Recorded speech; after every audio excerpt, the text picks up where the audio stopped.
Hello, my name is Esteban Montoya with DesignAdvanced.net, and I would like to thank you for tuning in to our latest video, 5 WordPress plugins that church websites need, going beyond your visitor expectations.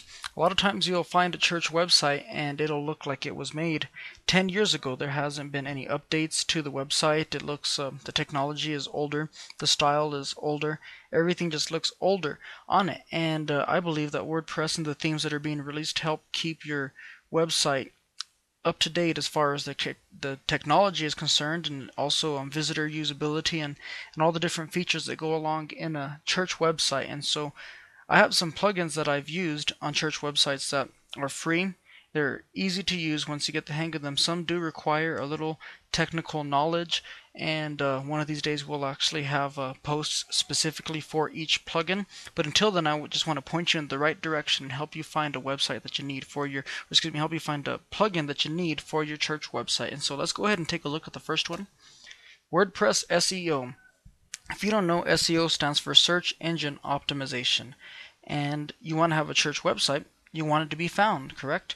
Well, you can get your church website listed in search engines. Every time you make a change or add new content to your website, this plugin will simply let them know. This plugin also helps you in regard to writing blog posts and making pages that are optimized for specific keywords. For instance, if your church is in a certain city and you want people to find your church website in that city, you can simply create a title that has that key phrase, which is maybe, for instance, I'm from Taos, New Mexico, so you could have a Taos church or Taos, New Mexico churches, and that's the keyword I'm targeting. Well, you put that in your blog post, that keyword, and then it gives you all the different areas you need to place that keyword, so you can make sure that your website is optimized to be found in search engines a lot better compared to just kind of having whatever up.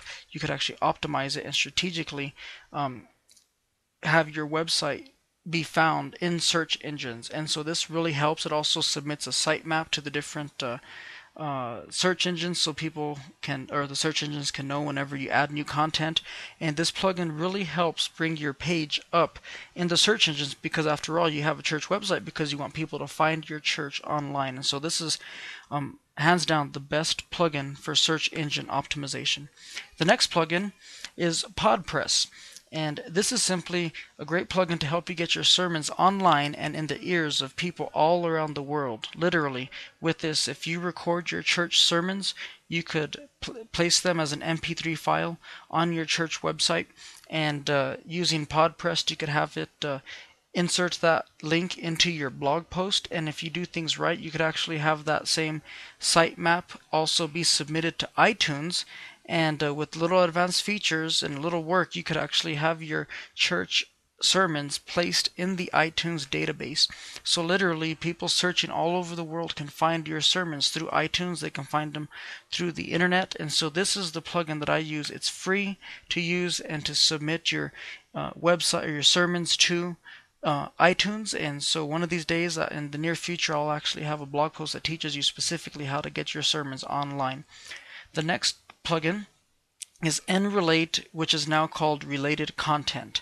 And this is great if your church website has a blog. For instance, I know churches where the pastor writes blog posts on there to keep his people informed. Maybe there's daily devotionals or different things along those lines. And this plugin, what it does is puts a list of other blog posts that are related to the blog posts they're reading. So if they're reading a particular blog post about prayer, for instance, and they scroll to the bottom after they're done reading, it'll have a list of other blog posts that are in the same topic. Now, you do have to make sure that the keywords all match.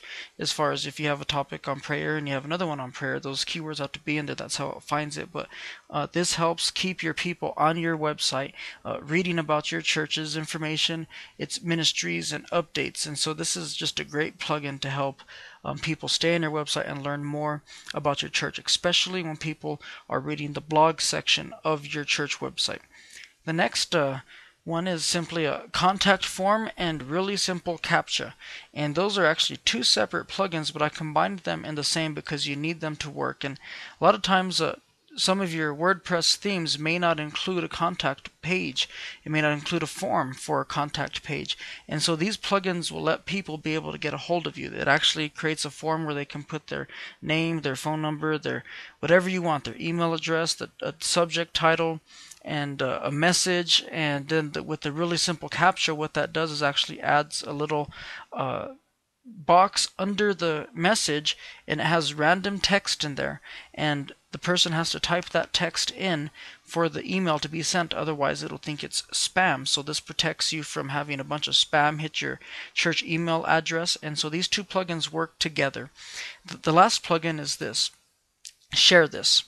And this plugin is great because, as you know, you have a church website, you want to get it out. You want people to spread the word about your church. And with the growth of social media and the internet realm, people like to share what they find. And so let them share your church website. All it simply does is place a little F for Facebook, a little T for Twitter, a P for Pinterest, all the different social media aspects there. StumbleUpon, Dig, Reddit, LinkedIn, all these different ones that are out there. You can choose which links you want to have. You can choose where you want to place them in your blog post. If you want to put a little short code, is what they call it, to have on your sidebar, wherever you want to put it, this plugin helps you in regard to getting your website on the social media aspect, and you want to let your website spread across the web. And so these are the best plugins that I think help a church website stay up to date and let people communicate and use your website for its intended purposes. And just in case you don't know how to do your actual install plugins, I have this set up here, and I apologize, that was my PowerPoint presentation made in Google Docs, which is a great plugin there, or great software. So go ahead and log into your church website, and I'll go ahead and log into mine. I'll just show you where you actually can find these plugins here in your website. You can go ahead and go down right here to plugins and add new. And right here you click, there's a search, and so you can just simply type in something like the Share This, the one that we just looked at. So you click that, or type Share This, search plugins. It will find it, and there it is. You click details to see a little bit more about it. It has screenshots, and it shows where it places the different types of links and everything that go along with that. So you can see it's a great plugin to share your website, and it's free. And so you just go ahead and click install now, and it'll say yes, and it just goes from there. Activate plugin, and now it's installed. And right here on the side in the settings, there's a little link that says Share This. Sometimes there will be a link specifically in its own section here, but this one in particular is in Share This. And so you can go ahead and go add new, and go ahead and type in nrelate, and you can see how this is easy to install right there. So there it is, and it's installing it that simple. And so that is how you add plugins to your church website, and these are what I would consider the top 5 WordPress plugins. And so have a great day, and may God bless you.